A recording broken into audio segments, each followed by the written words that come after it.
నమస్తే రమగారు. నమస్తే జయ. రమగారు, హ్మ్. మనము దేవుడికి పూజ చేయటానికి పువ్వులు కొనుక్కుంటాం కదా! కొన్ని పెట్టి కొన్ని ఫ్రిడ్జ్‌లో దాచుకుంటాం. సాధారణంగా చేస్తా ఉంటాం. అయితే ఫ్రిడ్జ్‌లో అన్ని రకాల వస్తువులు పెట్టేస్తాం. వెజ్జు, నాన్ వెజ్జు, సగం పిల్లలున్నారంటే సగం కొరికినయి కూడా అందులోనే పెడుతూ ఉంటారు కదా! అదేమన్నా తప్పనిపిస్తుందా? తప్పంటారా?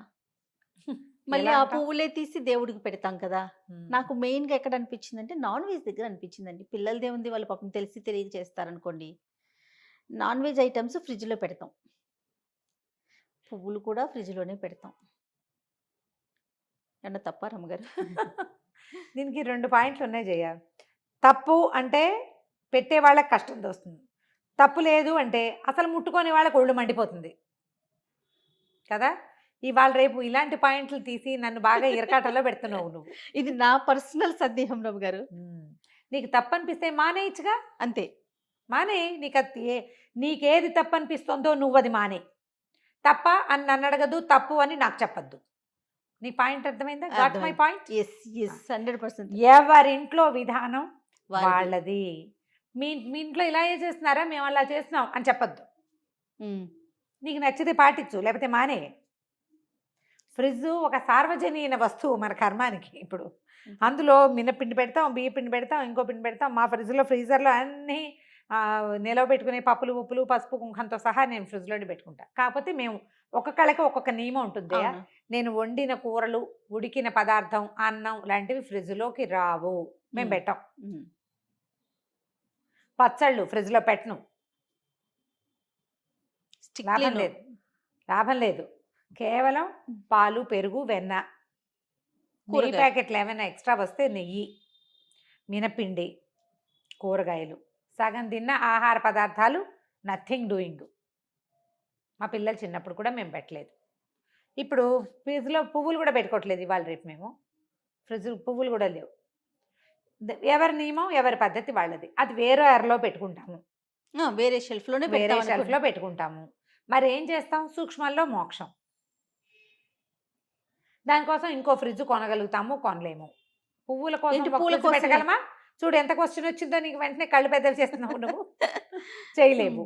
మరేం చేస్తావో చెప్పు? నీ వెసులుబాటుని బట్టి నువ్వు చేసుకుంటావు. కదా! హ్మ్. దీన్ని ఎవరికైనా చెప్పొద్దు, ఎవరిని అడగద్దు. నేను అట్లా ఇలా చేస్తున్నానని నువ్వు నాకు చెప్పక్కర్లేదు. అంతే. సలహాలు, సూచనలు వద్దంటారు. ఏమీ వద్దు. అడగద్దు, చెప్పొద్దు. 2 రెండూ. లేదు. రెండూను. ఏమిటి మీ ఇంట్లో మీరు నాన్ వెజ్ ఫ్రిడ్జ్‌లో పెట్టుకుంటారు. పువ్వులు పెడితే ఆ పువ్వులు దేవుడికి ఎలా పెడతావు? ఏమి నాన్ వెజ్ ఒకడు పువ్వులు ఇంకోడు సృష్టించాడా మనకి? చెప్పు. హ్మ్. దానిని నీ తిండిగా చేసిన వాడెవడు? దీన్ని నీ పువ్వులుగా పూజకు ఉపయోగించుకోమని చెప్పిన వాడెవడో చెప్పు. ఆ తాత పేరు అమ్మ అమ్మ అమ్మ వాళ్ళ నాన్న, ఈయనేమో నాన్న వాళ్ళ నాన్ననా? తెలీదు రమ్మగారు. కాదుగా. తెలీదు. తెలీదు. ఈ మొత్తానికి ఒకడేనమ్మా తాత. దానికి దీనికి కూడా. హ్మ్. నాన్ వెజ్‌ని నీకు ఆహారంగా చేసిన వాడు కొంతమంది, మీరు ఇవి తినండ్రా, తిని బలిసి బలంగా ఉండి పని చేయండి అని చెప్పాడు ఒక ఆయన. ఈ పువ్వు కోసి దేవుడికి పెట్టుకొని చెప్పాడు. ఈ మొత్తం చెప్పిన వాడు ఒకడే. అవి సుకుమారంగా పుట్టించిన వాడు, దీన్ని ఇలా చేసిన వాడు ఒకడేనమ్మా. తత్వం గ్రహించుకోవద్దు మనం. హ్మ్. కదా! ఖచ్చితంగా నువ్వు ఆ రమ్మగారు. డిఫరెన్స్‌ని నువ్వు ఫీల్ అవుతున్నావు. ఆయనకి ఏమీ లేదు. పువ్వులు చేసిన చేత్తోనే విధాత లేడిని, లేకపోతే ఇంకో జంతువుని, ఇంకో దాన్ని సృష్టించాడు. చేశాడు. అదే చేయి. ఆ పువ్వుకి 2 పూటలే దాని జీవితం పెట్టాడు. ఇవాళ రేపు మనుషులు చేసుకుంటున్నారు పువ్వులు. గులాబీ పువ్వు నెల రోజులైందంటే టింగుమని అలాగే ఉంటుంది. ఏమి అవ్వదు. అది సంవత్సరాల తరబడి పెద్దదవ్వదు. కూడా ఉండిపోతున్నాయి అది రమ్మగారు. పెద్దదవ్వదు, చిన్నదవ్వదు, రంగు మాయదు, వాసన రాదు, ఏమీ లేదు. కొయ్య ముక్కలాగా అట్లా ఉంటుంది. అవును. అది ఎండాల్సిందే ఎండలో పెడితే.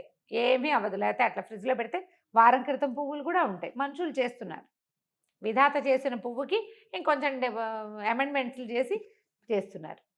ఈ ప్రశ్నలు అడగకూడదు జయ హ్మ్. అసలు. నీ విధానాన్ని బట్టే నువ్వు చేసుకో. నీకు తప్పు అనిపిస్తోందనుకో, హ్మ్. మానేసేయి. అంతే. నీకేది సరైందనిపిస్తోందో అది చేసుకో. నీ సరైంది ఎదుటి వాళ్ళకి కూడా సరైందవ్వాలని భావించొద్దు.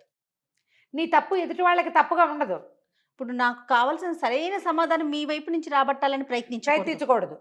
నాకు ఎవ్వ యెస్ అయితే మీరు కూడా యెస్ చెప్పాలని, ఆ! నేను నో అయితే మీరు కూడా నో నో చెప్పాలి. చెప్పాలనే భావన వదిలేయాలి. వదిలేయాలి. యాక్చువల్‌గా నా ప్రశ్న కాదు రమ్మగారు. ఆ! ఎవరో అడిగారు నన్ను. ఎవరినైనా ఇదే ఆన్సర్. అంతే. అంతే.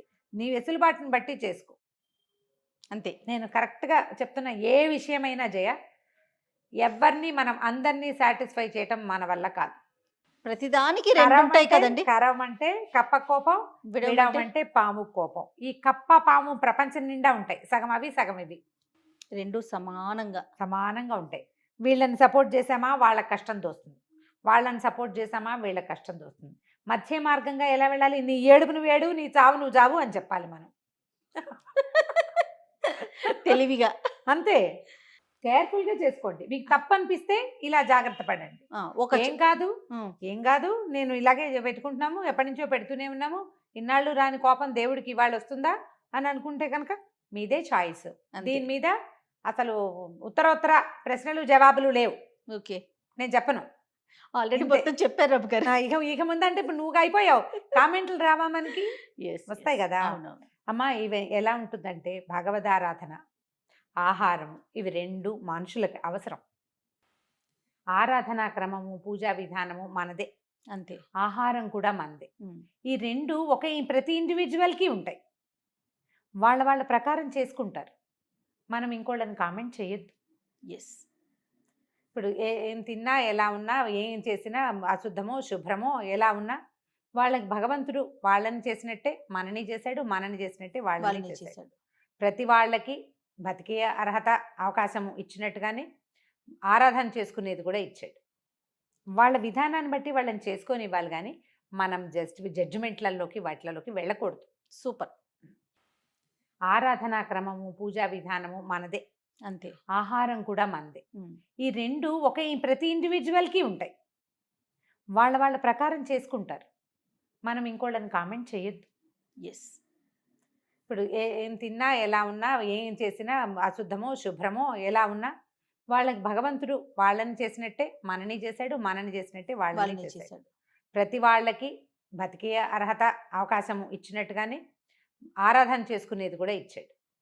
వాళ్ళ విధానాన్ని బట్టి వాళ్ళని చేసుకొని ఇవ్వాలి, కానీ మనం జస్ట్ జడ్జిమెంట్లలోకి వాటిలలోకి వెళ్ళకూడదు.